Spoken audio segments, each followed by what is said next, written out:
the S.O.G, how did that come about? Well, I think it was just us trying to do the same thing that we did with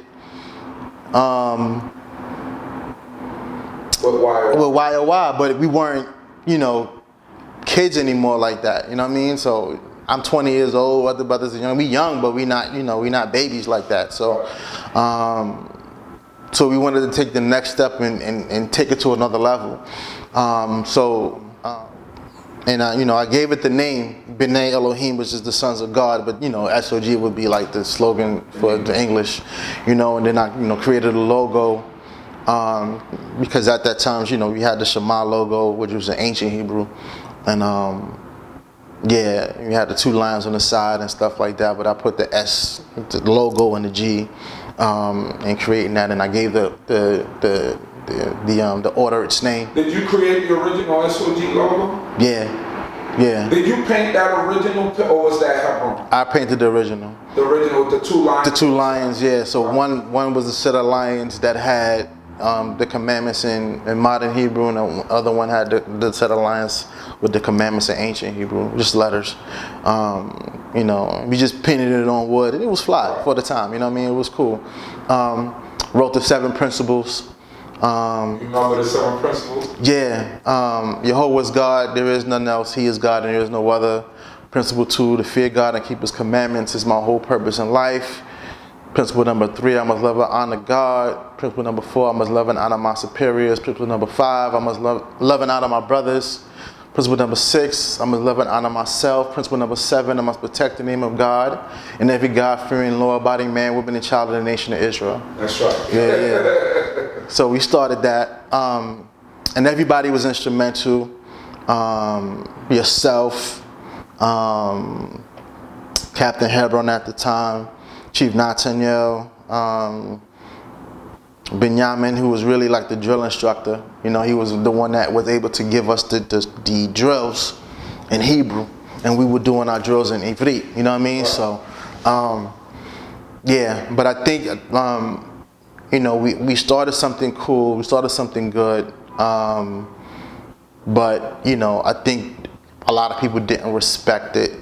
And I'm not talking about people from the outside, I think people from the inside. Respect its potential, I would say. You know what I mean? Like, we were trying to do something great.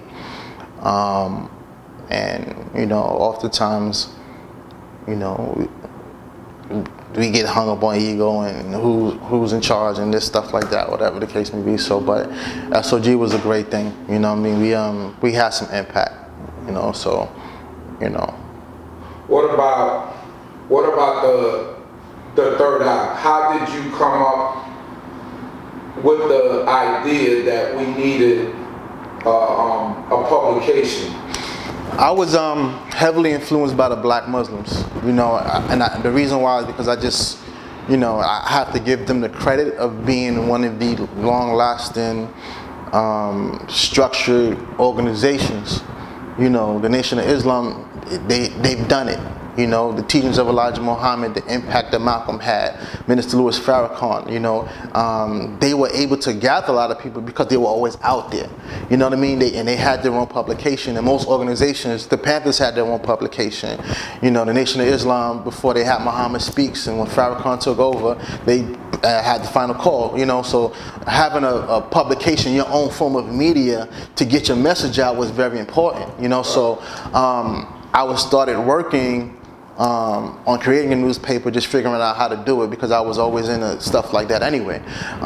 Then find out my niche wasn't just a niche, but it was a talent because my grandfather, who I never met, my father's father, he was a graphic artist and he did work like that. You know what I mean? And I had to find that out after I just started working on the paper. So it was something that was just in my DNA to make this happen. And I started pushing it and trying to make it happen with the articles, and we had a lot of people writing articles at the time. Maury Abdiel, he started working on it and started writing articles, and anybody that I can get that could submit an article, you know what I'm saying? People were writing articles that could write, and it was a hard start. Penmanship wasn't, not penmanship, getting the information in always wasn't the best. Sometimes the editing and stuff like that, whatever, because we were kind of doing everything by ourselves, having to get the paper printed, pick it up, and try to get it distributed. But I think where we failed at is with the first of the publication is that it wasn't everybody's thing, right? Everybody wasn't involved in the process. So what you do know when you have a movement, sometimes you have to make sure that people understand what your movement is about, and that they don't come in with an attitude like, I can do certain things and I don't have to do certain things. You know what I'm saying?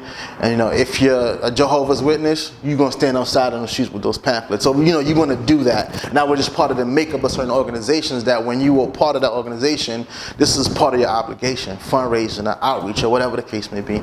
But a lot of the things that we did, it was like, oh, that's their thing or that's his thing. You know what I'm saying? And it began to be a strain on you because everybody has their life, their family, stuff that they have to do, and you always want to make sure it stays consistent, but it becomes difficult because the money's not there now, and then you want the help to push it. So we always want to make that change. So we actually had 2 intervals of it. We had the first one, which was all black and white, and then a couple of years later, when we came back to the camp after the fire, we had the color version. We brought out the paper again, and it was stronger the second time. But the same issues. You know what I'm saying? Consistency. What inspired the Sh'ma patch that you created? The patch and the logo that became the logo that's on the awning. Right. The inspiration for the logo was first, I was dabbling around, and I made the logo, the Star of David, and I particularly made it the Star of David because of the Star of David controversy, right? So there was all the beef about but made it the Star of David, put the commandments in the middle in ancient Hebrew, and wrote around it in ancient Hebrew, Sh'ma Yisrael, Yah Eloheinu Yah Echad, and with the 2 lions on the side, and it was the name. Because that was the name of the organization. We was doing Shema, and plus that was Deuteronomy 6:4, one of the greatest verses in Tanakh, in Torah. And I believe don't know if that's the inspiration behind Prince naming the camp Shema, because I know we asked what our name is going to be, and he was like, it's going to be Shema. But I know the sisters, they already had Princess Shekina, Princess Devorah Matt. They already was doing something where they were doing fun with Nadivia. They were always Princess Nadivia, Mora Nadivia, were doing something where they were doing fundraising and stuff like that from their house on Lincoln, and they were doing events, and they were doing some stuff in the camp too on St. John's, and they called it Shema. So I don't know the inspiration behind the fundraising. I think they wanted to do stuff for a school or something like that. I'm not sure, but they were just started doing fundraising, selling dinners and stuff like that. And they were calling themselves Sh'ma Yisrael. So I don't know if that was the inspiration why Prince just went on and called it Shema. But I remember that they were first calling themselves Shema before that, before we even named the camp. Yeah. I remember also a newsletter that they had. Yeah, they started a lot of things. I think Sister Devorah Mack, she had the shirts first, the Sh'ma Yisrael shirts. Well, they weren't Sh'ma Yisrael shirts. They just said "Hero Israel, the Lord our God, the Lord is one." It had 2 Morgan dollars on it. Right. Those are fundraiser shirts, whatever. So those are cool. The black and white or black and silver shirts. So that process was already in motion. You know what I mean? They started that whole thing. Yeah, it was strong. Because everybody was trying to do their part. You know what I mean? So. Right. I think we lacked synergy at that time, right. But, everybody was trying to, so, and we had the YLY, you had different things happening, so everybody was trying to push what they needed to do, right. Different components, but that was the inspiration. And after, I changed it from the ancient Hebrew to the modern Hebrew and transliteration. The reason why you needed the transliteration because, people see it, but nobody know what it meant, you know what I mean? So, the impact was for the community. People want to see your patch. They want to say, okay, what is that? You know what I mean? What does it mean? Or at least they can read it. You know what I mean? And say, well, Sh'ma Yisrael, Yehovah Eloheinu. Well, what are you saying if they say that? That means Hear Israel, Yehovah our God, Yehovah is one. So it makes it less of a mystery to people. You know, and if our job is to have an impact on the community, you know, they kind of have to understand you. You know what I mean? So that's what the patch was for, why we changed the patch up and make it a little bit more polished, you know, and more communicative to the public. Okay. Yeah. What gave you the drive to do so many things at that young age? You know, at that time, when you're young, you're supposed to give your strength. Right. As the Tanakh said, to the Most High. But what was the inspiration, the drive that made you do so much at such a young age? Because you did do a lot. You were a teacher. Right. You were, I mean, I remember coming around at 13, 14, you were teaching. Right. You know, doing events. We were doing events together. I know that you always had a creative mind. Right. You was a rapper. Right. Could make music, could do a bunch of things. Like, what gave you that inspiration, that drive to do so many things? Number one, I never wanted to limit myself. You know, and sometimes it's good to limit yourself, to know what you can do and what you can't do, but I never wanted to limit myself. You know, I wanted to be able to be like, you know, hey, I can do that. You know what I mean? And, you know, I can do it and be good at it. You know what I mean? And I was, as I said, I was in Israel, but I didn't have a father in Israel. And it's kind of hard growing up in Israel, especially at the age without a father, because most of the people that you're around, they got fathers, and their fathers are there, and their father's a chief man, stuff like that. So it's difficult, and you feel it. You feel that little bit of isolation from time to time. Not with everybody, but with some of my peers. And when you're in school, you know, you always want to have your impact. You know, when you're in school and you're the only Israelite in your school and nobody knows what Israelite is, and, you know, kids is picking on you, and, you know, you can't do certain things. You can't watch the Saturday morning cartoons. Yeah, you can't watch, like, that was foreign to me, right? You know what I mean? So, not that I didn't know what Soul Train was, you know what I mean? But I couldn't watch it. You know, people like, oh, yeah, it's on Soul Train this week, whatever. I miss all of that. You know what I mean? I miss all of that stuff. You know, you couldn't eat certain things, a lot of things you just couldn't do. You know what I mean? I didn't celebrate any of the Christmas festivities or whatever, so you feel isolated, you know what I mean? And, you know, they pick on you, so you fight a lot. You know, you go through some things, you know what I mean? You get bullied, you start fighting the bullies, you know, and you have a dynamic where you want to validate, you know, yourself and what you are, you know.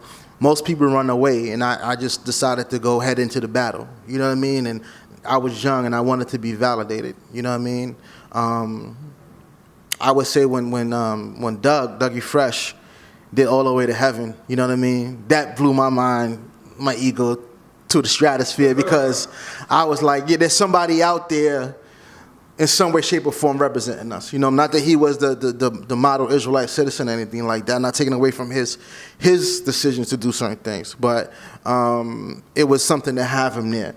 To say anything about the Most High, and, you know, he had tablets for a chain and stuff like that, and he had a video where he's talking about the Most High. Exactly, you know what I mean? Yeah, it's these small things, you know what I mean, that validates your existence, because you no longer you're not a foreigner anymore, you know. So, and this was like when Israel was unheard of, you know what I'm saying, and you know, camps are split up, nobody's really around, so your impact is not really there, you know. So, you know, you always wanted to make an impact. You always want to make sure that you can see things, and you want to do better for your future than what people may have done for you. And it's not that what people did for you is bad, but they only going to take the baton so far. You got to take it the rest of the way. So that was my inspiration to push, because I don't know how long I got in this earth, but I want to have my impact. You know what I'm saying? I want to do good for this nation. I want to make sure that, you know, the things that need to happen in Israel happens in Israel. So.